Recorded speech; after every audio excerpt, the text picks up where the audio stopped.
ओम सभी को नमस्ते। मंत्रोच्चारण। ओम सहनाववतु सहनो भुनक्तु सह वीर्यं करवावहै तेजस्विनावधीतमस्तु मा विद्विषावहै। ओम शांति शांति शांति। योग दर्शन की कक्षा संख्या 238 है। विभूति पाद के 52वें सूत्र को लेकर के विचार करना है। क्षण तत्क्रमयोः संयमात् विवेकजं ज्ञानम्। क्षण तत्क्रमयोः संयमात् विवेकजं ज्ञानम्। क्षण और उसके क्रम में संयमात् संयम करने से विवेकजम ज्ञानम विवेकज ज्ञान उत्पन्न होता है।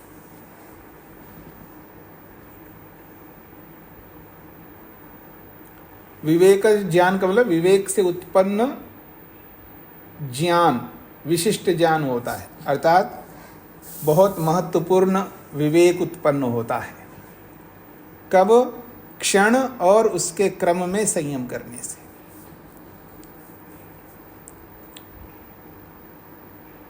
क्षण जो है ये काल का संक्षिप्त काल है, समय है।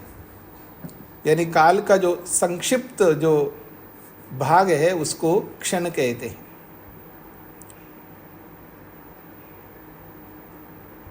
जिस काल का प्रयोग हम करते हैं, दुनिया में कोई ऐसा मनुष्य नहीं है जो काल का प्रयोग नहीं करता हो।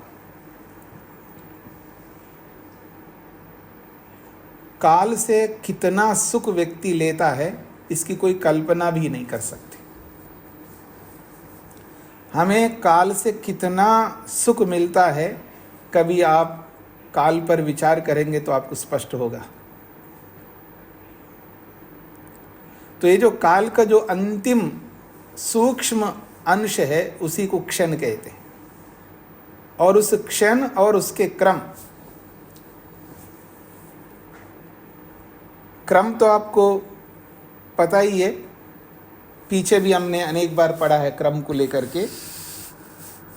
एक क्षण, उसके बाद दूसरा क्षण, फिर उसके बाद तीसरा क्षण, फिर उसके बाद चौथा क्षण। तो एक एक क्षण आगे बढ़ता जाता है ना।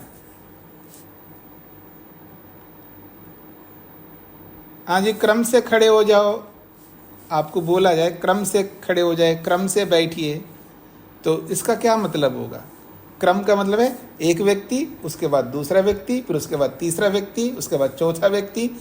तो ये जो एक एक के बीच में जो बहुत अंतराल, बहुत कम स्पेस है, एक के बाद दूसरा, दूसरे के बाद तीसरा, तो जो एक और दो के बीच का जो गैप है, छोटा सा गैप, उसी को क्रम कहते हैं। तो क्षण और उसका क्रम, यानी एक क्षण और दूसरा क्षण के बीच का जो गैप है, संक्षिप्त बहुत सूक्ष्म गैप है, उसी का नाम है क्रम। तो क्षण और उसके क्रम, इन दोनों में संयम कर लेने से विवेकजम ज्ञानम विवेक ज्ञान उत्पन्न होता है।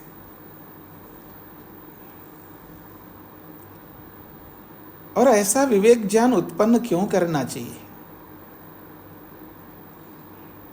ये इसको पढ़ लेते हैं, तब आपको स्पष्ट होगा क्यों ऐसा विवेक ज्ञान उत्पन्न करना चाहिए। आइए इसको आगे समझने का प्रयत्न करते हैं। महर्षि वेदव्यास जी ने क्षण को समझाने के लिए एक उदाहरण दिया।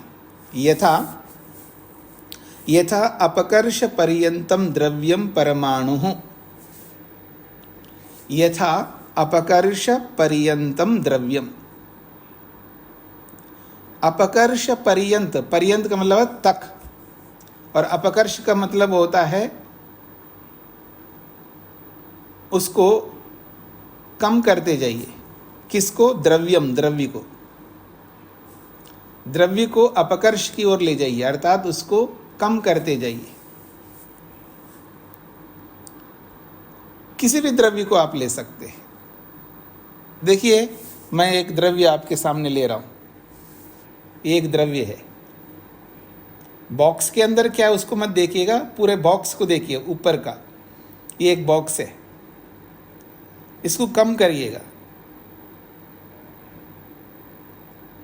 हाँ जी मधु जी, इसको कम कैसे करेंगे इस बॉक्स को?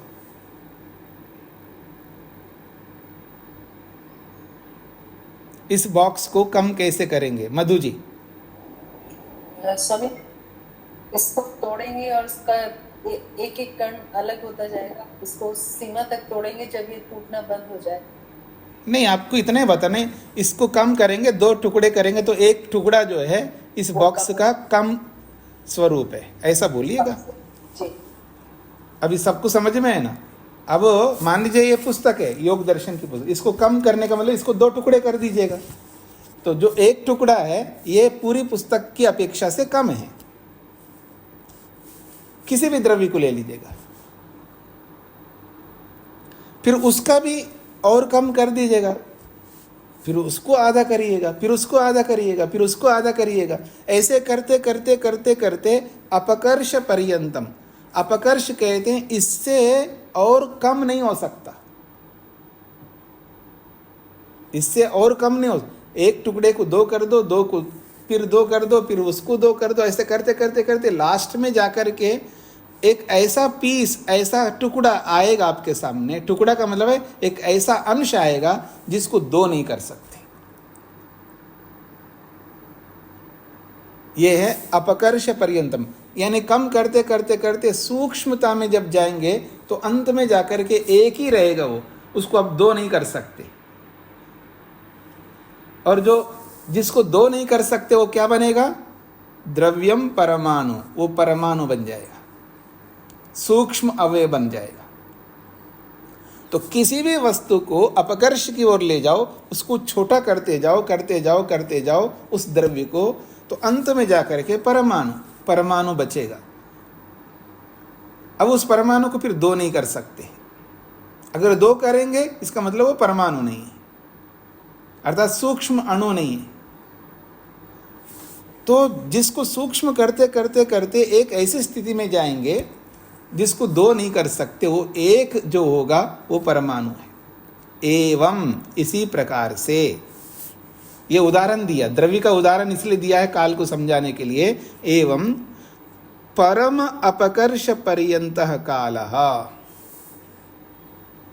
परम अपकर्ष पर्यंतः काल, परम का मतलब अत्यंत, अपकर्ष की ओर ले जाओ कालः, काल को। हाँ जी, काल को परम अपकर्ष पर्यंत, उसको बहुत छोटा करते जाओ काल को। हाँ जी पुष्पलता जी, एक दिन को छोटा करेंगे तो क्या होगा जी?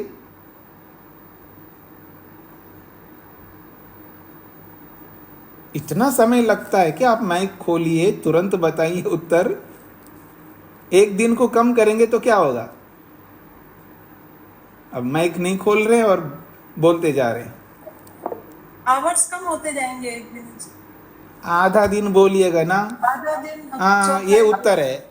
एक दिन को कम करेंगे तो आधा दिन होगा, आधा दिन को कम करेंगे तो फिर वो ऐसे करते जाओ करते जाओ और कम करते जाओ और कम करते जाओ, एक करते जाओ, 1 घंटे पे आ जाओगे। 1 घंटे को कम करते जाओ, आधा घंटे पे आओगे।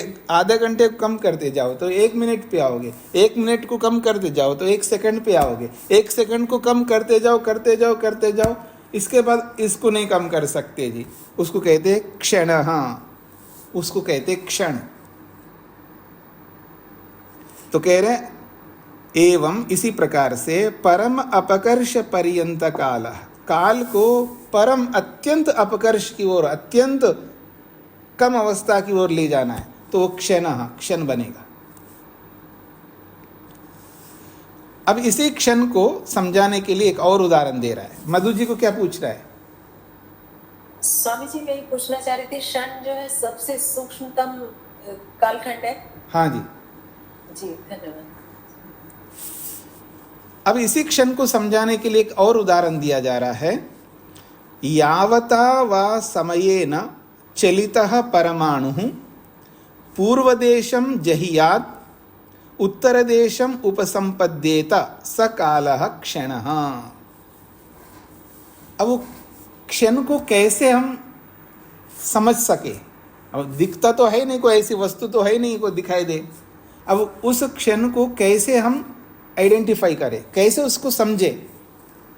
तो कह रहे हैं, उदाहरण दे रहे हैं, यावता वा समयेन चलितः परमाणु, जितने समय में परमाणु चलकर पूर्व देशम जहियात, पहले स्थान को छोड़ दे, उत्तर देशम उपसंपद्येता, अगले स्थान को वो प्राप्त हो जाए, स कालः क्षण, उस काल को क्षण कहते। कुछ समझ में आया जी आप लोगों को? ऐसा नहीं समझ में आएगी। इधर देखिए मेरी ओर, देखिए ये क्या है? ये मोबाइल है, ठीक रहे? ये मोबाइल है ना, इसको मोबाइल मत समझना, इसको एक समझ ले, एक परमाणु है। समझ में आ गया जी? ये एक परमाणु है। अब ये जो परमाणु है, जिस स्थान पर है, जिस स्पेस के अंदर, जिस जगह पर ये है, इसी जगह पर दूसरा मोबाइल आ सकता है क्या? नहीं आ सकता। मतलब जितना स्थान इसने घेर रखा है, उसके अलग दूसरे स्थान पर इसको ले जाएंगे तभी जाएगा। तो इस स्थान को छोड़ करके, जब जैसे यहाँ है तो देखिएगा, यहाँ है ना, अब यहाँ आ गया, ये स्थान खाली हो गया ना। देखिए मेरे उंगली के बीच में देखिएगा, ये एक इधर उंगली है और इधर मोबाइल है। अब उस स्थान को छोड़ करके दूसरे स्थान पर आ गया तो वो स्पेस खाली हो गया ना। तो इस स्थान को छोड़ करके इस स्थान में आने के लिए कितना समय लगता है? ये तो बड़ा है इसलिए आपको ज़्यादा समय लगेगा। ये इतना बड़ा है ना, आपको पता है इसमें कितने परमाणु होंगे? आपको पता है किसी को? मेरे को पता है। अरबों स्वामी जी? हाँ, अनकाउंटेबल बोलूंगा मैं गिन नहीं सकता, इतना है, मैं गिन नहीं सकते, इतने परमाणु हैं। अब समझ में आ गया आपको? तो एक मोबाइल में इतने परमाणु हैं। तो जब ये जो मोबाइल अपने स्थान को छोड़ के दूसरे स्थान पर गया है तो इसको तो बहुत समय लगा। आप समझना, ये बहुत समय लगा, एक जगह से अटकर के दूसरे स्थान में जाने के लिए बहुत समय लगा है। अब इसका एक एटम, एक परमाणु, उसको कितना टाइम लगेगा? इतने बड़े की अपेक्षा से इसका एक अवयव, उसको कितना टाइम लगेगा एक स्थान को छोड़ के दूसरे स्थान में जाने में? उतने टाइम को एक क्षण कहते हैं। यही बात कही है ये पंक्ति में। पंक्ति को देखिएगा, यावता वा समयेन चलितः परमाणु, जितने समय में चल करके परमाणु पूर्व देशम जहियात, अपने स्थान को, पूर्व देशम का मतलब जिस स्थान में वो परमाणु है उस देश को जहियात छोड़ दे, अपर देशम उपपद्येता, और दूसरे स्थान को प्राप्त हो जाए। जितने समय में एक स्थान को छोड़ करके दूसरे स्थान को परमाणु प्राप्त हुआ है, स कालः, उस काल को क्षणः, एक क्षण कहते हैं। अब कह रहे हैं तत्प्रवाह अविच्छेदस्तु क्रमः, तत्प्रवाह, उस क्षण का जो प्रवाह है, अविच्छेदः, टूटे नहीं, निरंतर वो प्रवाह चलता रहे क्षणों का, एक के बाद दूसरा, दूसरे के बाद तीसरा, तीसरे के बाद चौथा। अर्थात वो परमाणु एक स्थान को छोड़ करके दूसरे स्थान पर गया, अब रुका नहीं है, बस फिर वो आगे बढ़ता ही जा रहा है। उस स्थान को छोड़ के तीसरे स्थान पर, उस स्थान को छोड़ करके चौथे स्थान पर, उस स्थान को छोड़ करके पांचवें स्थान पर, निरंतर वो परमाणु आगे गति कर रहा है। तो ये जो निरंतर उसका जो प्रवाह चल रहा है, तत्प्रवाह, उन परमाणुओं का जो प्रवाह चल रहा है, अर्थात उस परमाणु का आगे गति करने का जो प्रवाह चल रहा है, अविच्छेदा, वो विच्छेद ना हो, अर्थात वो रुके नहीं, उसकी गति ना रुके, क्रमः, उसी को क्रम कहते हैं। हाँ जी, अब आप में से जिसको भी समझ में नहीं आए वो पूछ सकते हैं। तेज नारायण जी। जी स्वामी जी, काल के बाद में छुरी शब्द है, छुरी का क्या मतलब है? हाँ जी, पदम अपकाश पर्यंता काला छुरी, छुरी का क्या अर्थ है? क्षणी नहीं है, वो क्षण है। वो क्षणों लिखा है ना, क्षणों आगे यावता के कारण के, यावता को ध्यान में रख करके क्षण विसर्ग को वो हो गया क्षणों, वो क्षणी नहीं है, क्षणों जी। इसमें विस्तृत है। हाँ जी, हाँ जी, हाँ जी, क्रम समझ में आ गए जी सबको।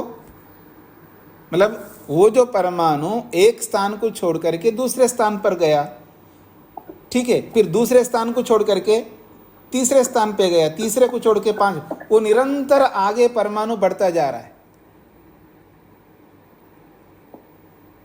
उर्मिला जी अपना माइक को बंद करके रखिएगा।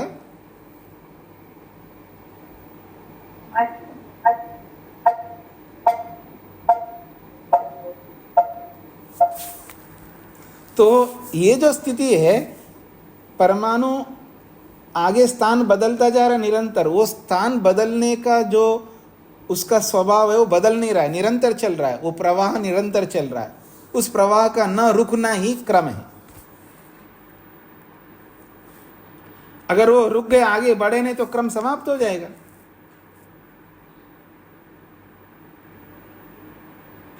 मैंने आपको बोला है कि क्रम से खड़े रहिए, तो आप क्रम से खड़े हो गए। मैं गिनता गया 1 2 3 4 5 6, ठीक है जी, 89 लोग हैं, तो एक एक गिनता गया मैं, और 89 के बाद में और तो कोई आदमी है ही नहीं है, तो क्रम समाप्त हो गया।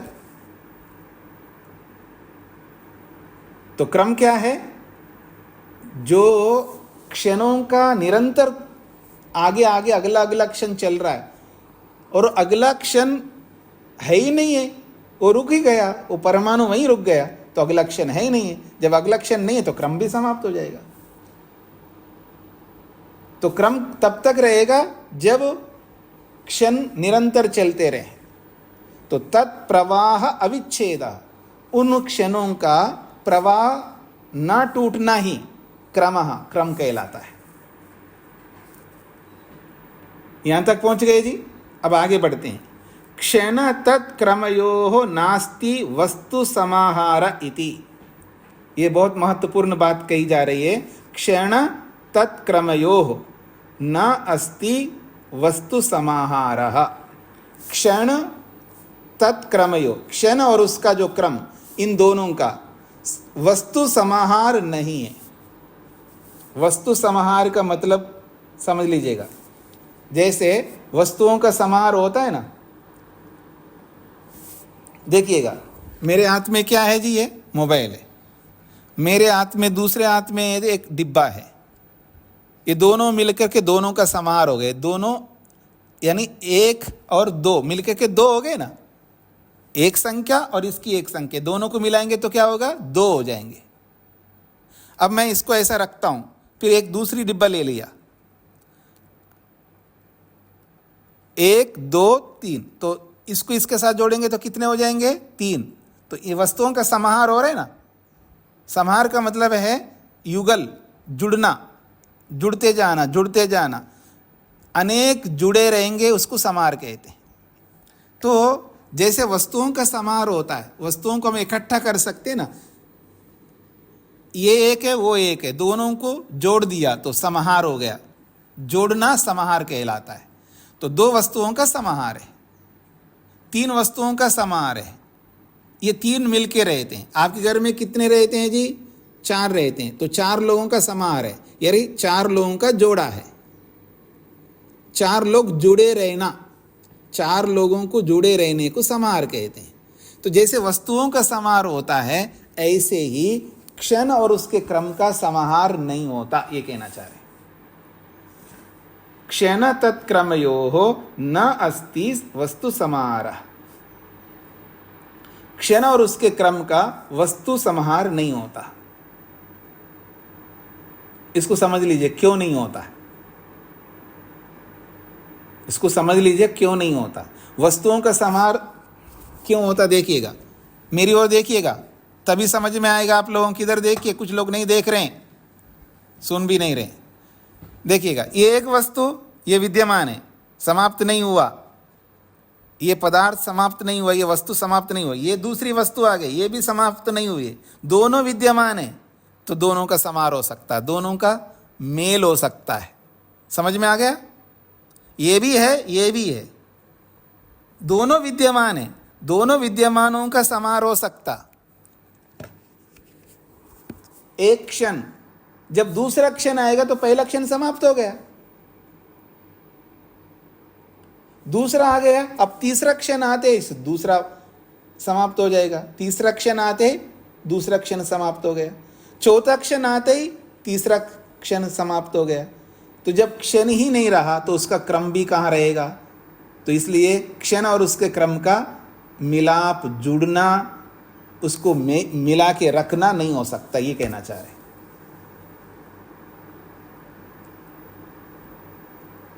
अनेक वस्तुएं विद्यमान हैं, उनका हर वस्तु का एग्जिस्टेंस जो है, उसकी सत्ता विद्यमान है, तब उन सबको हम जोड़ सकते, एक को एक के साथ दूसरे को, दूसरे को तीसरे के साथ, ऐसे जोड़ करके उनका समाहार बना सकते, उनको मिला के रख सकते हैं, उनका मेल हो सकता है, विद्यमान वस्तुओं का मेल होता है, ये मेल को ही समाहार कहते हैं। पहला क्षण, दूसरा क्षण, तीसरा क्षण, इनका समाहार नहीं हो सकता। क्यों? पहला क्षण जब है वो तो पहला ही है, दूसरे के आते वो समाप्त हो जाएगा, तीसरे के आते ही दूसरा समाप्त हो जाएगा, इसलिए क्षण का समार नहीं हो सकता। तो जब क्षणों का समार नहीं हो सकता, क्रम का भी नहीं होगा, क्रम ही नहीं बनेगा, तो इसलिए क्षण और उसके क्रम का समाहार नहीं हो सकता, ये कहना चाह रहे, जैसे वस्तुओं का समाहार होता है।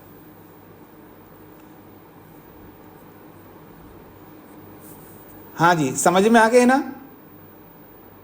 नहीं आया अभी पूरी तरह? हाँ जी, रूप जी, क्लास प्रारंभ होकर के कितना समय हो गया जी? 23 मिनट हो गए स्वामी। 23 मिनट हुए। कैसे आपने समाहार किया जी, जब समाहार हो ही नहीं सकता? 23 मिनटों का समाहार कैसे किया? क्योंकि स्वामी जी 1 मिनट के बाद अगला मिनट आता रहा, उसमें जुड़ता रहा। नहीं, जोड़ ही नहीं सकते ना, वो तो समाप्त होते गए। जिसकी सत्ता नहीं है उसका समाहार कैसे कर सकते? यही तो कहना चाह रहे हैं, यही तो समझना है हमको। तो अब 23 मिनट जो हुए हैं उसका समाहार नहीं हो सकता। एक एक मिनट समाप्त हो गया, अगला मिनट आया, पहला वाला समाप्त, फिर उसका अगला आया तो समाप्त, समाहार कर ही नहीं सकते, उसको मिला ही नहीं सकते। इसलिए कह रहे हैं बुद्धि समाहारो। ये समाहार कहाँ करते हैं हम? बुद्धि में करते हैं। बुद्धि समाहारः, बुद्धि में ही कर सकते हम लोग। क्षणों का समाहार बुद्धि में कर सकते हैं, बाहर कर ही नहीं सकते तो समाप्त हो गए। इसलिए कह रहे हैं बुद्धि समाहारा, ये बुद्धि से ही समाहार कर सकते हैं। और बुद्धि से समाहार करके ही हमने क्या किया? मुहूर्त अह रात्रादया, मुहूर्त अहो रात्रादया, मतलब मैं आपकी भाषा में बोलूं, एक एक सेकंड को हम बुद्धि में जोड़ते जाते हैं, फिर उसको मिनट बनाते हैं बुद्धि में, फिर एक एक मिनट को जोड़ करके हम क्या बनाते हैं? घंटा बनाते हैं बुद्धि में ही, घंटे को जोड़ करके हम दिन बनाते हैं बुद्धि में, दिन को और रात्रि को जोड़ते हैं, फिर एक पूरा एक दिवस बनाते हैं, फिर बुद्धि में जोड़ते जोड़ते एक सप्ताह बनाते हैं, बुद्धि में जोड़ करके एक पक्ष बनाते हैं, फिर बुद्धि में जोड़ करके एक महीना बनाते हैं, बुद्धि में जोड़ करके एक संवत्सर बनाते हैं। अब मधु जी इतने साल की है, इतने सालों को जोड़ा कैसे? बुद्धि में जोड़ा, बाहर तो जोड़ नहीं सकते क्षणों को, तो इसलिए कहा बुद्धि समाहारः। और बुद्धि में ही जोड़ करके हम लोग मुहूर्त बनाते, दिन बनाते, रात्रि बनाते हैं, आधया से जो है फिर सप्ताह बनाते हैं, पक्ष बनाते हैं, मास बनाते हैं, संवत्सर बनाते हैं, ऐसे आगे बढ़ाते जाते हैं। यहाँ तक पहुँच गए जी? स खलु अयम कालो वस्तु शून्यो अपि बुद्धि निर्माणः। स खलु अयम काला, ये जो काल है, वस्तु शून्यः अपि, वस्तु से रहित है काल। काल कोई वस्तु नहीं है, वस्तु शून्यः, काल का कोई अस्तित्व नहीं है। हाँ जी, समय का कोई ये जो घड़ियों में समय हम देखते हैं, इसको कोई अस्तित्व नहीं है। समय का, काल का कोई अस्तित्व नहीं है। ये क्रिएटेड है, ये बुद्धिगम्य है।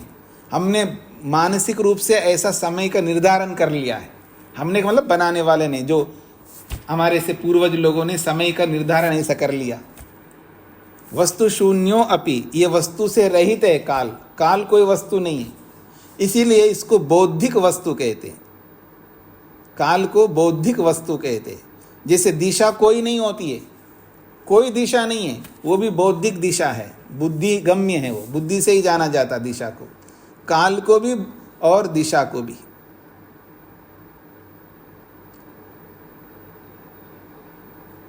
जिसको आप पूर्व, पश्चिम, दक्षिण, उत्तर बोलते हो, ये बुद्धिगम्य है। केवल बुद्धि से इन दिशाओं का निर्माण हुआ है।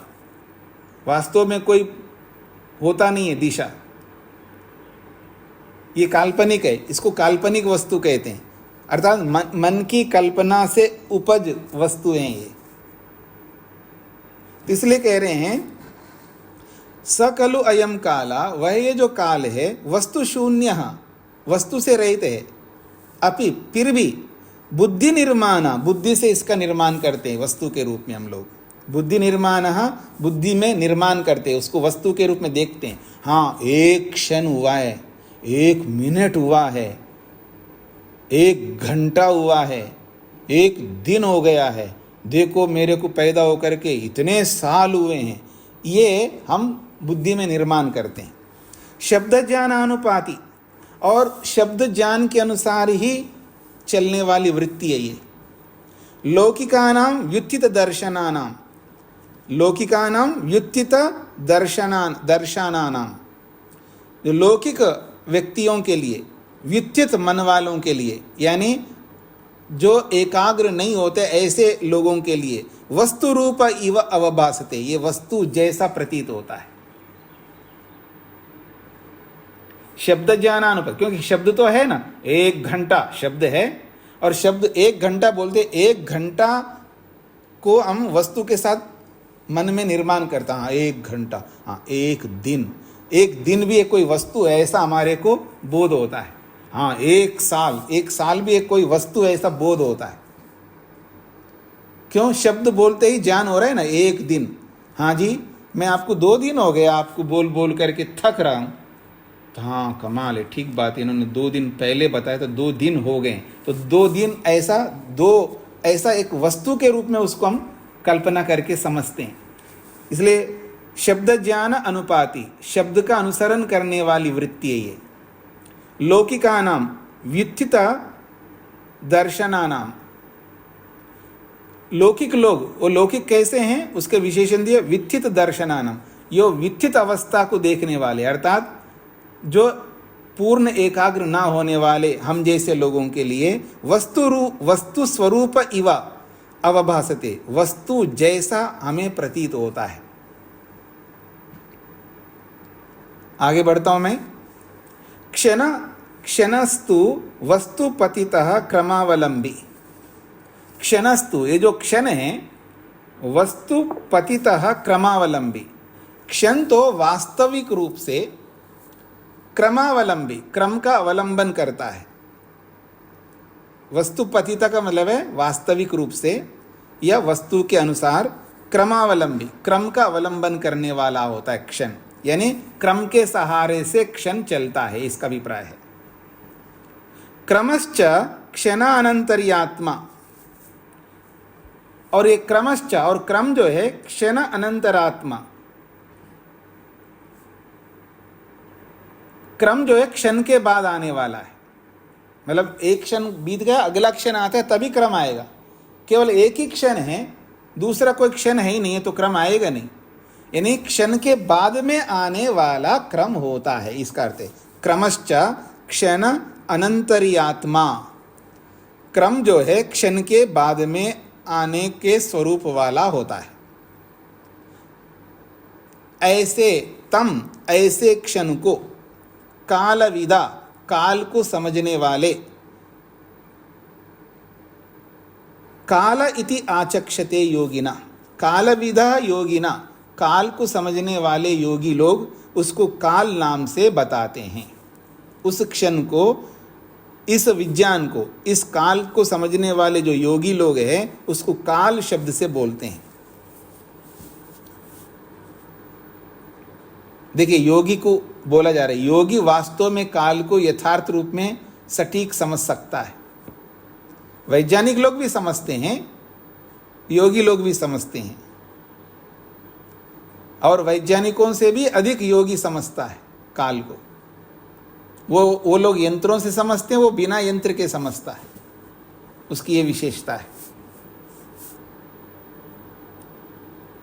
हाँ जी, आपको समझ में नहीं आए तो मैं और अच्छी तरह समझाना चाहता हूँ, क्योंकि कुछ लोगों को समझ में नहीं आया। क्या योगी वैज्ञानिक से भी अधिक काल को समझता है? ये बात आज के बहुत अच्छे पढ़े लिखे इंजीनियर सादी को इतना भी समझ में नहीं आया होगा। थोड़ा मैं और समझाना चाहूँगा। देखिएगा,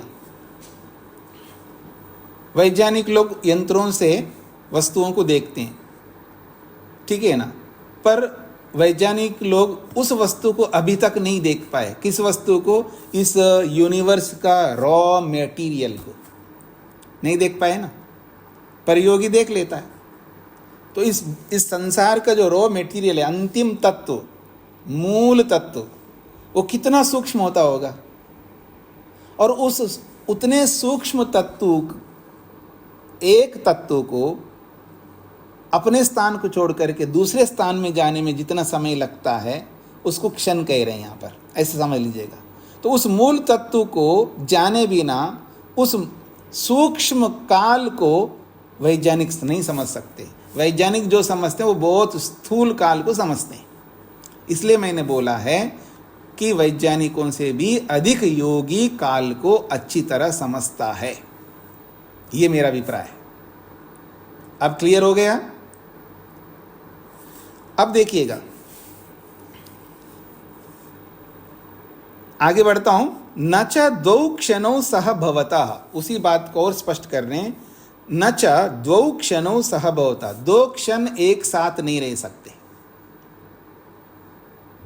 क्योंकि वस्तु समाहार नहीं होता, ये पहले बता चुके हैं, उसी को स्पष्ट कर रहे हैं। न च द्वौ क्षणौ सह भवतः, दो क्षण एक साथ नहीं रह सकते। क्रमश्च न द्वयोः सह भुवः, क्रमश्च न द्वयोः सह भुवः, जब दो क्षण नहीं रह सकते हैं तो क्रम भी एक साथ नहीं रह सकते। यानी मान लीजिएगा 4 क्षण हो गए जी, 4 क्षण, तो 4 क्षणों में 2 क्षण एक साथ नहीं रह सकते, तो 4 क्षणों में कितने क्रम होंगे जी? 2 क्रम। वो क्रम भी नहीं रहेंगे एक साथ। अजीत जी समझ में आ गया? हाँ, साइंस के हो आप, समझ में आया? माइक खोलने में इतना टाइम लगता है क्या? माइक खोल ही नहीं रहा, आप बोलते जा रहे हैं। नहीं, हाँ जी, 4 क्षणों के 2 क्रम हैं, समझ में आया आपको? जी याद कर। हाँ जी, देखिए, एक क्षण, मेरी ओर देखिए, एक क्षण, दूसरा क्षण, इसके बीच में एक क्रम हो गया ना, गैप, फिर दूसरा क्षण, फिर तीसरा क्षण, उसके बीच में 2, ऐसे ही है ना। तो इस तरह आप देखेंगे तो जब 2 क्षण ही 2 साथ रह सकते हैं, नहीं तो 2 क्रम भी कैसे साथ रह सकते हैं, ये बात कह रहे हैं। क्रमश्च न द्वयोः सह भुवः, क्रम भी 2 क्रम भी एक साथ नहीं रह सकते। क्यों? असंभवात, संभव ना होने से। जब 2 क्षण ही नहीं रह सकते तो उनका क्रम भी कैसे रहेगा एक साथ? पूर्वस आगे कहते हैं पूर्वस्माद उत्तर भाविनो यद आनंतरियम क्षणस्य स क्रम। क्रम किसको कहते हैं समझाना चाह रहे हैं। क्रम क्या होता है? पूर्वस्माद उत्तर भाविनो, पूर्वस्माद उत्तर भाविनो, पूर्व वाले से उत्तर वाले के, यद आनंतरियम, पूर्व वाला और बाद वाला, यानी पहला क्षण और दूसरा क्षण, इन दोनों के जो आनंतरियम, जो अत्यंत निकटता है, क्षणस्य स क्रमः, वो क्षण का क्रम कहलाता है। अब मेरी ओर देखिएगा, ये एक क्षण है, ये दूसरा क्षण है, तो एक क्षण के बाद दूसरा क्षण आएगा, तो दूसरा क्षण जब आया तो इन दोनों के बीच में जो बहुत सूक्ष्म गैप है वो उस क्षण का क्रम है, ये कहना चाह रहे हैं। पूर्वस्मात् उत्तर भाविनः, पूर्व वाले क्षण की अपेक्षा से बाद में आने वाला जो क्षण है उसके यद आनंतरियम, जो उसके बाद वाले क्षण के जो अत्यंत समीपता है, निकटता है, जो ज्ञाप वाला है, क्षणस्य स क्रम, वो क्षण का क्रम कहलाता है। हाँ जी, अब आप देखिएगा, तो मेरी ओर देख रहे हैं, पहला वाला क्षण समाप्त हो गया, दूसरा क्षण आया, दूसरा क्षण आया, तो पहला वाला क्षण तो समाप्त हो गया ना।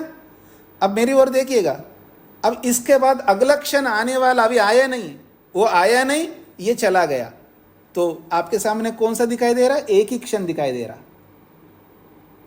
एक ही क्षण दिखाई, इस पर समझ ध्यान दीजिएगा।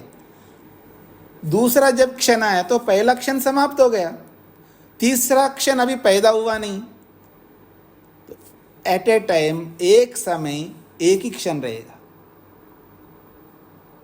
तो यही कहना चाह रहे हैं, तस्माद् वर्तमान एव एक क्षणो न पूर्वोत्तर क्षणा सन्ति। बिल्कुल क्लियर कट समझा दिया है। तस्माद्, इसलिए वर्तमान एव एक क्षणः, वर्तमान काल में एक ही क्षण रहता है, न पूर्वोत्तर क्षणा सन्ति। पूर्व वाले क्षण समाप्त हो गए नहीं है, और बाद में अभी पैदा हुआ ही नहीं क्षण, आगे वाले आगे का समय आया नहीं है, वो तो है ही नहीं है, पीछे का समय समाप्त हो गया। तो वर्तमान में मात्र एक क्षण में विद्यमान है हम लोग। एक क्षण की जिंदगी है, क्यों परेशान होते रहते हो आप? एक क्षण की जिंदगी है, उस एक क्षण के सुख को आप सुख के रूप में रखो ना, क्यों दुखी होते रहते हो? यही तो समझना, यही तो विवेक पैदा करना है, यही तो विवेक पैदा करना है हमें। पीछे को लेकर के क्यों रोते रहते हो? पीछे को लेकर के क्यों रोते रहते हो? जो गया सो गया, वो तो समाप्त हो गए ना। जो समाप्त हो गए उसके बारे में क्या रोना है? अब जो आया नहीं है उसके बारे में क्यों परेशान होना है? हाँ जी, पैसे समाप्त हो जाएंगे तो क्या करूंगा मैं? बिजली चली जाएगा तो क्या करूंगा मैं? कल के लिए भोजन नहीं रहेगा तो क्या करूंगा मैं? अरे भले आदमी, जो वर्तमान में जो है उससे सुख ले लो ना। जो बीते हुए को लेकर के क्यों दुखी हो रहे हो? जो आगे आया नहीं उसके बारे में क्यों चिंता कर रहे हो? जो वर्तमान में जिसको लेकर के सुखी होना है, उस सुख को तो भुला दिया हमने। वर्तमान के सुख को भुला दिया, भूतकाल में जो चला गया समाप्त हो गया उसको लेकर के दुखी हो रहे हैं, और भविष्य में आया ही नहीं उसको लेकर के चिंतित हो रहे हैं। हमारी जिंदगी बहुत दुखदाई है, बहुत दुखदाई है। आप सुन रहे हो ना क्लास, लेकिन आपका दिमाग भविष्य के लिए जा रहा है। अब कक्षा समाप्त हो गई तो ये करना होगा, वो करना होगा, पता नहीं क्या क्या दिमाग में रख करके सुन रहे हैं आप लोग, बिना मतलब का बिना मतलब का। प्रेजेंट में नहीं रहते, वर्तमान में नहीं रहते। वर्तमान में रहो ना, या तो आप भूत में चले जाते हो या भविष्य में चले जाते हो। वर्तमान में रहता ही नहीं आदमी। वर्तमान में रहना सीखिए, यही सूत्र समझाना चाहता है। तो कह रहे हैं तस्माद् वर्तमान एव एक क्षण न पूर्वोत्तर क्षणा सन्ति। तस्मात् नास्ति तत्समाहारः, इसलिए क्षणों का समाहार कभी नहीं हो सकता। इसी को समझा रहे हैं, ये तो भूत भावित क्षण ते परिणामान्विता व्याख्येया। ये तो भूत भाविनः क्षण, जो भूत वाले, ये तो जो तो भूत भूतकाल वाले, भाविना भविष्यत काल वाले, क्षणा क्षणे ते परिणामान्विता व्याख्येया, वो परिणामान्वित है यानी परिणामों से युक्त है। अर्थात अब अभी पीछे परिणाम पढ़े ना आपने, भूतकाल के परिणाम और भविष्यत काल के परिणाम, ये सब पढ़ चुके हैं ना, उसी के साथ इसकी व्याख्या समझ लेना। अर्थात भूतकाल के जो क्षण हो गए, भविष्यत में जो क्षण आने वाले आएंगे, इसलिए वर्तमान क्षणों में विद्यमान रहो। तेन एकेन क्षणेन कृत्स्नो लोकः परिणामम अनुभवति। बहुत बड़ी बात कही, तेना इस कारण से, एकेन क्षणेन केवल एक ही क्षण से, कृत्स्नो लोका संपूर्ण लोक परिणामम अनुभवति परिणाम को प्राप्त होता है। यानी संपूर्ण ब्रह्मांड जो है एक क्षण में टिका हुआ है, एक क्षण में विद्यमान है। हमारा संपूर्ण जीवन एक क्षण के लिए है, अगले क्षण का कोई भरोसा नहीं है, और जो बीत गया उसके बारे में कोई मतलब ही नहीं है। तो तेन एकेन क्षणेन कृत्स्नो लोकः परिणामम अनुभवति तत्क्षणोपारूढ़ा खलु अमी सर्वे धर्मा। तत्क्षणोपारूढ़ा, उसी एक क्षण पर आरूढ़ है, खलु अमी सर्वे धर्मा, ये सारी वस्तुएं, यहाँ धर्मा से वस्तुएं यानी संसार के जितने भी कार्य पदार्थ हैं केवल उस एक क्षण पर आरूढ़ हैं, अर्थात उस एक क्षण पर विद्यमान है। एक क्षण के लिए ही समस्त पदार्थें हैं, समस्त पदार्थ एक क्षण भर के लिए हैं। तयो क्षण तत्क्रमयो संयमात, उस एक क्षण में रहने वाले उस पदार्थ के लिए तयो का मतलब है उन दोनों, अर्थात क्षण तत्क्रमयो, क्षण और उसके क्रम में, संयमात संयम करने से, तयो साक्षात्करणम, उन दोनों का साक्षात्कार होगा। क्षण और उसके क्रम में संयम कर लेने से क्षण का और उसके क्रम का साक्षात्कार होगा। ततश्च विवेकजम ज्ञानम प्रादुर्भवति, उससे विवेकज ज्ञान उत्पन्न होता है। अंततो गत्वा एक क्षण का ही बोध हमारे लिए काम का है। कार्यान्वित करने के लिए एक क्षण हमारे लिए बहुत होता है, बस एक क्षण। आप सोच सकते हैं, एक क्षण, और उस एक क्षण के लिए आप कतराते रहते हैं। हाँ जी उत्तर दो, नहीं दे रहे हैं, अरे इतना समय लगता हो, जब मैं पूछ गया वो सारा समय निकल गया, उसके बाद आप उत्तर देते हैं। ठीक है जी, तुरंत उत्तर नहीं है, ऑन द स्पॉट, उसी समय हाँ या ना। मुक्ति में जाना ही नहीं जाना, अब सोचने लगते जाऊं या ना जाऊं, ये काम रहेगा वो काम रहेगा, अभी पोते की शादी करवानी है, फिर उसके भी बच्चे होने हैं, अरे बाप रे, कहाँ तक पहुंच जाते हैं हम लोग। उसी क्षण में नहीं रह पाते हम लोग। हाँ जी चलते हैं मुक्ति में, हाँ जी बिल्कुल चलते, तैयार बैठा हूं मैं, आप कब बोलें, ऐसा नहीं सोचता आदमी। इसलिए कह रहे हैं क्षण और उसके क्रम में जब संयम करता है तो उसको ये विवेक हो जाता है कि मेरा जीवन मात्र एक क्षण भर के लिए। जब अगला क्षण होता है तो पिछला क्षण समाप्त है, बस उसी क्षण के लिए है। तो एक ही क्षण के लिए अपने आप को देखता है वो व्यक्ति, मैं क्षण के लिए हूं। ये मुक्ति को ध्यान में रख करके बोला जा रहा है, लौकिकता को ध्यान में रख करके नहीं बोला जा रहा। लौकिकता के लिए तो आपके पास समय ही समय है जी। हाँ जी रूप जी के पास बहुत बतेरा समय है, हाँ बहुत समय है, अभी तो जवान है, बहुत लंबा लाइफ है। इसलिए लोग सोचते हैं अभी क्या ध्यान व्यान करना है, अभी बहुत समय, अभी तो मेरे को खाने दो, पीने दो, घूमने दो, हाँ एंजॉय करने दो, ध्यान वान करने का तो बुढ़ापे में करेंगे, बाद में, बहुत समय अभी। ये लौकिक लोगों की बातें हैं, ये भोग विलास में डूबे हुए लोगों की बातें हैं। लेकिन योग की बात यह है कि हमारे सामने बस एक क्षण है, अगले क्षण का पता नहीं। तो ये विवेक जिस व्यक्ति को हो जाता है वो बहुत ही तीव्रता से मुक्ति की ओर बढ़ता है। हाँ जी, सविता जी को क्या पूछना है जी? नमस्ते स्वामी जी। जी स्वामी जी, पहले पैराग्राफ की ये जो है आप अंतिम पंक्ति है, लौकिका नाम व्यथित दर्शन नाम, ये थोड़ा दोबारा से इसका अर्थ। लौकिक का मतलब एक तो आध्यात्मिक होता है, एक लौकिक होता है। आध्यात्मिक का मतलब है जो ईश्वर को प्राप्त करने की चाह रखता है, उसको और कोई चाह नहीं है। और लौकिक उसको कहते हैं जो जिसको केवल भोगों की चाह है, उसको ईश्वर की चाह नहीं है, उसको लौकिक कहते हैं। और व्युत्थित दर्शना नाम का मतलब है उसी लौकिक व्यक्ति का ही विशेषण है। कैसा लौकिक? जिसका मन एकाग्र नहीं होता, ऐसा लौकिक। तो एकाग्र ना होने वाले को यहाँ उत्थित दर्शना नाम का मतलब है उत्थित ज्ञान वाले, यानी बिना एकाग्रता का ज्ञान रखने वाले, ऐसा इसका अर्थ है। हाँ जी, तेज नारायण जी। स्वामी जी, एक प्रश्न और पूछ सकती हूँ? हाँ बोलिए।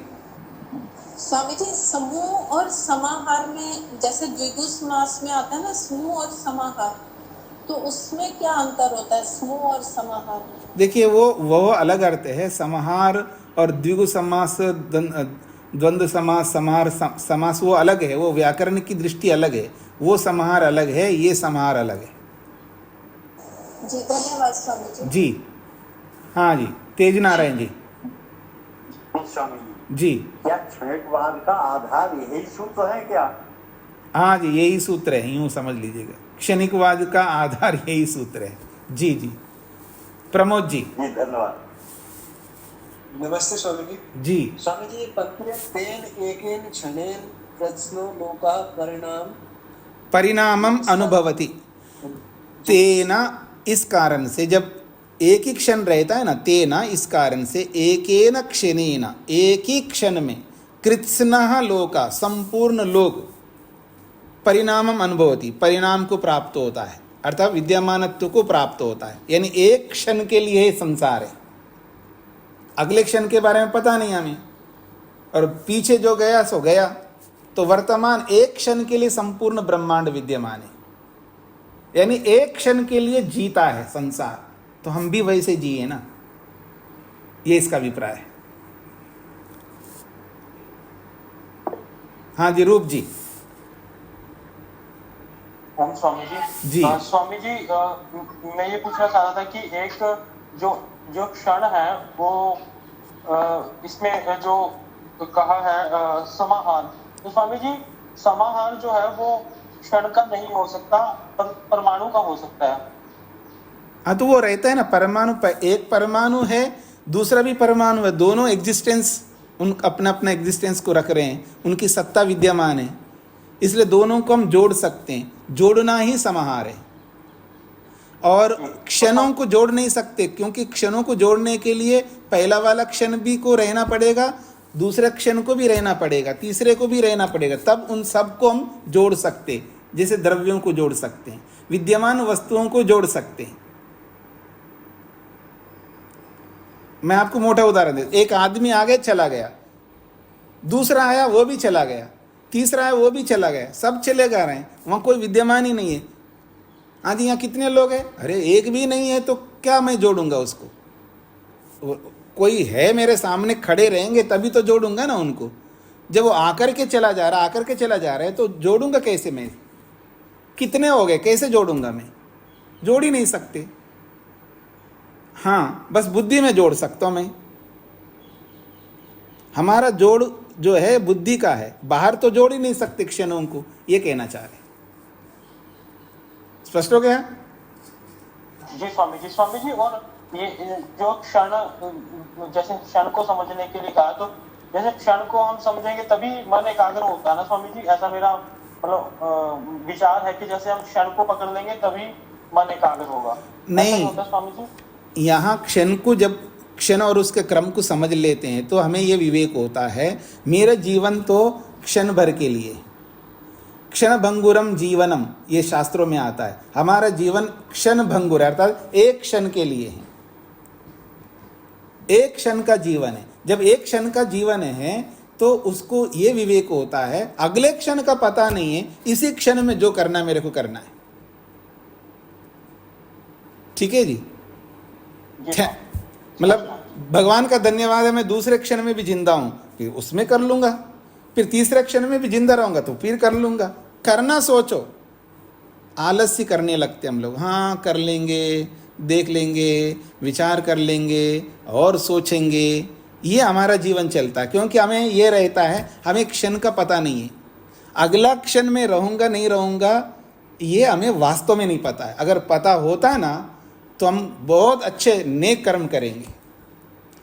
मैं रुक ही नहीं सकता नेक कर्म करने में, क्योंकि मेरे को अगले क्षण का पता ही नहीं है, मर जाऊंगा तो सब धरा रह जाएगा मेरा जो कुछ भी है।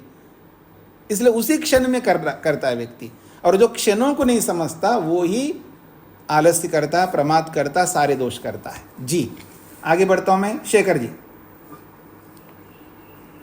जी प्रणाम सर। जब मेरे लिए, मैं यही कह रहा हूँ, मेरे लिए एक क्षण के बराबर, एक क्षण का है। आपकी आवाज कट रही है। अनंत क्षणों का है। हाँ जी जी स्वामी जी, अब आ रही है आवाज स्वामी? आप बोलिएगा। आवाज आपकी कट कह रहा हूँ स्वामी जी, मेरे लिए आवाज कट रही है आपकी। हो सकता है मेरा वीक हो कनेक्शन स्वामी जी। जी जी जी जी। हाँ आवाज धीमी आ रही है। नहीं, मेरे पास तो आवाज कट कट के आ रही है। कोई बात नहीं, फिर देखते हैं थोड़ी देर के बाद। रामचरण जी को क्या पूछना है? स्वामी जी नमस्ते जी।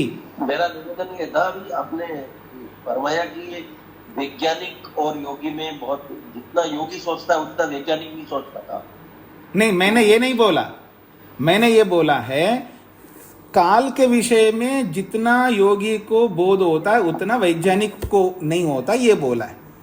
जी स्वामी जी, दोनों में अंतर है, आपके कहने में मेरे कहने में अंतर है। हाँ अब बोलिए। मैं उसको आपकी तरह नहीं कह पाया स्वामी जी। वही आप जो कह रहे हैं उसी रेफरेंसेस देखना चाह रहा था कि यदि वैज्ञानिक योगी के बराबर उस संदर्भ नहीं सोच पाता तो ये बड़े बड़े जो यान जो भेजता है स्वामी जी, ये भी तो क्षण से ही कैलकुलेशन करके भेजता है लोगों पे वैज्ञानिक। नहीं, वो तो कैलकुलेशन करके बेचते हैं, लेकिन उनका कैलकुलेशन योगी के कैलकुलेशन से बहुत स्थूल है, ये कहना चाह रहा हूँ मैं। तो किस तरह से, ये मैं पूछना चाह रहा हूँ स्वामी जी, इसका क्या आधार, किस तरह से मतलब योगी का ज्यादा है? तो वो तरह बताया ना मैं, किस तरह का होता वो बताया था मैं आपको, वो आप नहीं पकड़ पाए नहीं ना, आपने उसको पकड़ नहीं पाए। जो कैलकुलेशन करते हैं वो किसके आधार पर, वो एटम्स को ध्यान में रख करके जितना उनको पता लगा है वस्तु का उसी के बेस पर वो करते हैं, लेकिन उससे भी बहुत सूक्ष्म है। मैंने जैसे सत्वर स्तंभ कहा, जो अंतिम तत्व तक तो पहुंचे नहीं है वैज्ञानिक लोग, तो उनका कैलकुलेशन हमारी दृष्टि से बहुत सूक्ष्म है, हम पकड़ नहीं सकते, इतना सूक्ष्म कैलकुलेशन है उनका। हम साधारण लोग या हम पढ़े लिखे लोग कहो, हमारे बीच में कितना ही अधिक अच्छा पढ़ा लिखा आदमी हो, उन सब की अपेक्षा तो वो बहुत आगे सोचते हैं। लेकिन मैं हम लोगों की दृष्टि से नहीं बोल रहा हूँ, योगी की दृष्टि और वैज्ञानिक की दृष्टि, दोनों के बीच में तुलना कर रहा हूँ मैं।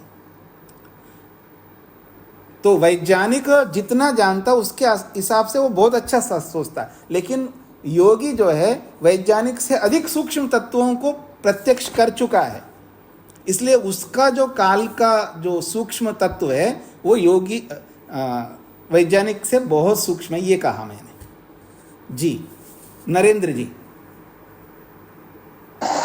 स्वामी जी ओम। जी स्वामी जी, जैसे ये बुद्धिगत ये बताए अहोरात्राणि मुहूर्त इत्यादि, तो ये वेद मंत्रों में भी आए हैं शब्द, तो मान का क्या लेंगे स्वामी जी?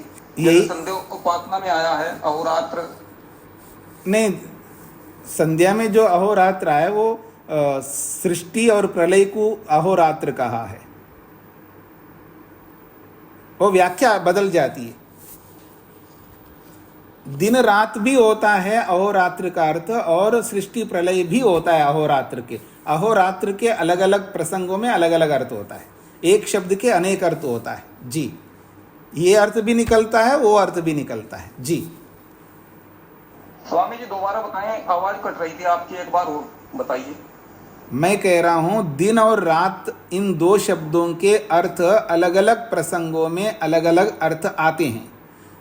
दिन रात का अर्थ जो हम लेते हैं वो भी है, और दिन रात का अर्थ दूसरा भी है। प्रलय को रात कहते हैं और सृष्टि को दिन कहते हैं, वो भी अर्थ है। जैसे शतम शब्द का अर्थ 100 भी होता है और शतम का अर्थ असंख्य भी होता है। सहस्त्रम शब्द का अर्थ 1000 भी होता है और सहस्त्र का अर्थ असंख्य भी होता है। तो ये प्रसंग के अनुसार अर्थ बदल जाते हैं। जी धन्यवाद। युधिष्ठिर जी। नमस्ते जी। तो हम कैसे ठीक तरह पहचान सके, क्षणों का अभ्यास कर सके? पहले ये तो हम समझ लें जो स्थूल बात है, बाकी सूक्ष्म बातें अपने आप धीरे धीरे समझ में आएंगे। पहले स्थूल को समझ लेते हैं हम, यम नियम आदि जो हम पढ़ रहे हैं ना, उनको अच्छी तरह हृदयंगम करके जीवन में उतारते हैं। बाद में ये तो बहुत सूक्ष्म बातें हैं ना, ये उनको जाने बिना ये बात नहीं समझ में आएंगे ना। जी सागर जी। जी सर, धन्यवाद। नमस्ते स्वामी जी। जी स्वामी जी, आपने बताया कि वैज्ञानिक काल का जो व्यवहार करते हैं वह स्थूल स्तर पर होता है और योगी बहुत सूक्ष्म स्तर पर व्यवहार करते हैं। लेकिन स्वामी जी, महर्षि व्यास ने जो काल का जो क्षण की परिभाषा यहाँ दी है, परमाणु की गति के सापेक्ष दी है। और जहाँ तक मुझे ध्यान है, इस वर्ष जो भौतिक शास्त्र का नोबेल मिला है वो कालवेताओं को मिला है, और उन्होंने ऑटो सेकंड फिजिक्स को डेवलप किया है, जिसके अनुसार 1 सेकंड के अरबवें हिस्से और उस हिस्से के अरबवें हिस्से के काल को उन्होंने प्रयोगों में सिद्ध किया है जी, जिसमें इलेक्ट्रॉन गति करता है। तो यहाँ तो परमाणु से उनका व्यवहार सूक्ष्म प्रतीत हो रहा है। जी, ये परमाणु से जो स्थूल परमाणु ना लीजिएगा, इस परमाणु से उस परमाणु को लीजिएगा, जो सत्वर स्तंभ वाला परमाणु को ले लीजिएगा। सागर जी। जी स्वामी जी, सत्वर स्तंभ रूप जो कण है, मूल प्रकृति वो है परमाणु। हाँ, उसको मैं परमाणु के रूप में ले रहा हूँ। मतलब सूक्ष्म परमाणु का मतलब है अंतिम सूक्ष्म। स्थूल जो योग दर्शन के जो परमाणु हैं वो पंचमा भूतों का एक पार्ट है, उसको भी परमाणु कहते हैं। वैशेषिक दर्शन में जिस परमाणु को कहते हैं वो भी स्थूल परमाणु है। ये वो वाला परमाणु ना लेकर के बहुत सूक्ष्म वाला लेना। ये तो उदाहरण मात्र है, लौकिक उदाहरण है। यहाँ जो दिया है ये परमाणु शब्द ये स्थूल रूप से दिया है। अगर इसी को आप सत्वर स्तंभ का एक कण को ले लो, सत्व का एक कण अपने स्थान को छोड़ करके दूसरे स्थान में जाता है, तो उतना जो समय है उसको भी तो नाम देना होगा ना। उसको नाम देने के लिए अलग कोई शब्द का यूज ना करके क्षण शब्द का यूज कर लीजिएगा, तो आपको समझ में आ जाएगा। लेकिन स्वामी जी, शंका तो यह है, सत्वर स्तंभ में केवल रज में ही क्रियाशील है, बाकी तो स्थिर है सत्व और तम। देखिए, प्रश्न ये नहीं है कि वो गति करता है। अगर किसी के गति देने से वो गति कर सकता नहीं कर सकता, गति कर सकता है, बस उतना ले लीजिएगा। सत्व को ना लेकर के आप रज को ही ले लीजिए, क्या दिक्कत है। वो तो गति देने से सब गति करेंगे ना। अभी इस पूरा संसार को गति दिया जा रहा है ना, सत्व भी गतिमान हो रहा है। अब मान लीजिए धरती कितनी तेजी से आगे बढ़ रही है, तो धरती के अंदर सत्व भी है, रज भी है और तम भी है, तो तीनों गति कर रहे हैं ना। तो उसको गति देने वाला गति दिया तब गति कर रहे हैं, इसमें कोई आपत्ति नहीं। गति कौन दे रहा है ये प्रश्न अलग है, लेकिन गति हो रहा है या नहीं हो रहा है, गति हो रही है नहीं हो रही, ये देखना है। हाँ जी सागर जी, स्पष्ट हो गया? धन्यवाद स्वामी जी। हाँ जी, समय पूरा हो रहा है। प्रेम जी को क्या पूछना है?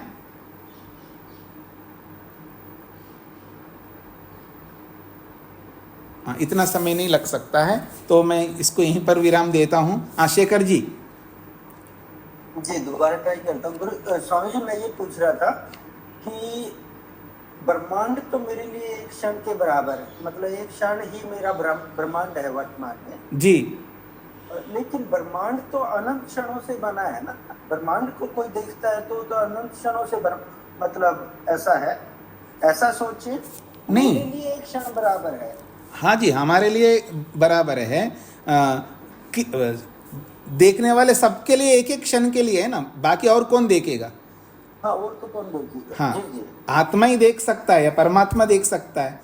बाकी जड़ वस्तुओं का देखना ना देखना एक जैसा है, तो आत्माओं के लिए क्षण के लिए ये कहना चाहते हैं जी। जी जी जी जी, शांति। ओम शांति शांति शांति।